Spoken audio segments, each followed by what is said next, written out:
This is a review on the Booster Pro by Hobbies. Now this particular car comes under many names.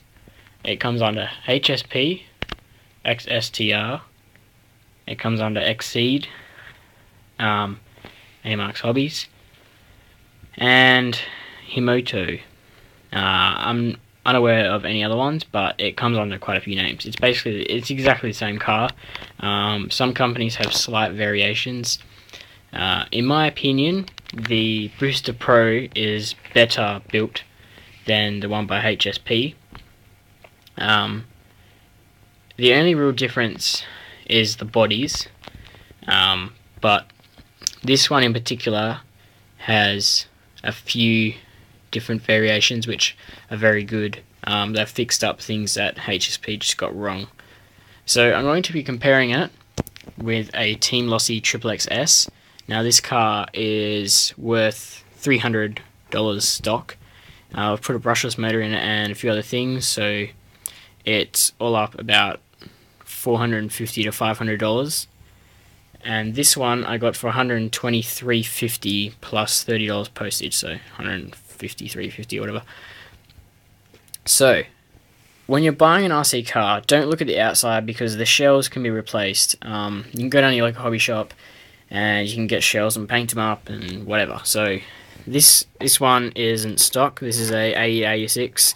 I use this car for drifting the majority of the time, so yeah, AE86 is pretty cool, I reckon. And I got the Initial D logos and D1 Grand Prix. Anyway, so we'll remove the bodies and see how they look underneath.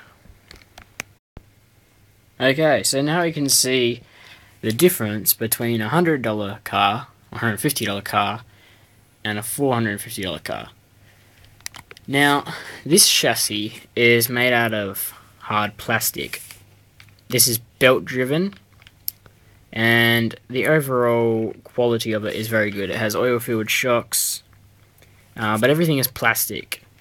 Now, on this one, it is still made of plastic, the majority of the car, but the quality isn't as good. However, it is still pretty decent. They've really gone with the traditional like TT01 tub type chassis, and yeah, it's all sort of copied from other cars and stuff. But the overall look of it is quite good. It's got quite a lot of aluminium on it. I mean, they're probably better to use plastic because aluminium is not very strong. It looks cool, but you know, plastic is sometimes stronger. The plastic they use is probably not because it has impurities in it. It's not molded correctly, but so that's why they use aluminium. It's cheap and it looks good, and you know, it's fairly strong. This comes with aluminium oil-filled shocks as well. You can adjust the shocks as well just by that, so you can adjust how much load tension they got on them. This car you can adjust the toe in, the camber, and all that sort of stuff, and the shock placements. This one you can adjust the shock placements, the camber, and the toe in as well. So compare this one to this one, they're pretty much on par. You know, not much difference between them. This one is shaft driven, this one is belt driven. This one is a lot quieter, this one's a lot noisier. This one is a 3,300 kV brushless motor, and the motor that was stock in this one was just a brush 19 turn, but this one is an easy run 9 turn. I think it's 4,300 kV. So this one is still winning. You know, I paid $150 for this car.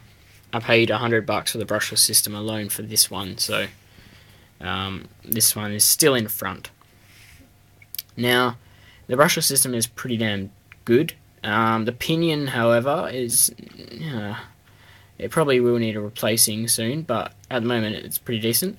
Now on the HSP, this is opened, So your motor, pinion, and your spur gear are free to get, dust and all that sort of stuff in there, all lovely things to chew up your spur gears. So what AMARX has done is they've made a plastic molding to go around the whole thing, which is really good. So it's enclosed it, and it just stops that from getting all that in. So this comes with an aluminium prop shaft, which is pretty good. Comes with pretty decent diffs, and overall quality of it is, I really can't pick anything apart from one thing that is wrong with it. The actual chassis itself is very good. The only thing, and that's what you get on all cheap RC cars. Generally, when you buy something cheap, it's pretty crap quality all around. Like the HBX cars, they're pretty good, but yeah. But this one, the only thing that is wrong with it, and like I said, on all cheap RC cars, it's the same thing, is the radio gear. Now, if you look at this one, this has JR radio gear, and it's very good. It's, got your little display of your voltage you got left, and you can trim all sorts of lovely things, and it stores all different cars, so you can use it for all different cars. This one is just the bare minimum of what you need for an RC car. It's got your power button. It doesn't look very lovely. It looks pretty damn cheap, to be honest. You got your two little lights, and that's sort of like a battery indicator. The steering wheel, it's got like a little bit of rubber on it, which is pretty good. This one has got nice foam, so it's a bit nicer. The feel of both of them is pretty similar. This one is a bit less molded than the JR, so the JR is a lot more comfortable. Now the thing about the JR is it's got nice, easy to use buttons, whereas this thing has got this stupid little thing, and it's all manual little knobs, whereas that one's all digital. So the radio gear is probably the only thing that's letting this car down, but I mean, you can always upgrade that. You can buy a JR system for about $110, something like that. Or you could probably get it cheaper off eBay. But yeah, overall, this car, I'm pretty damn happy with it. For the money, you can't really go wrong. If you want to go to Hobby Shop to get this same sort of quality car, you're looking at spending about $300, $400. So yeah, I would definitely recommend this if you want a cheap RC car that's pretty fun. It's pretty good. The only thing is it just sounds cheap. Like,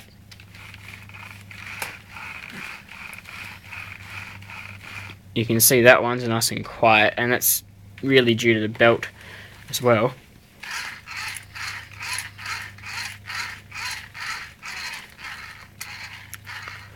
It does sound a bit like a Kmart car.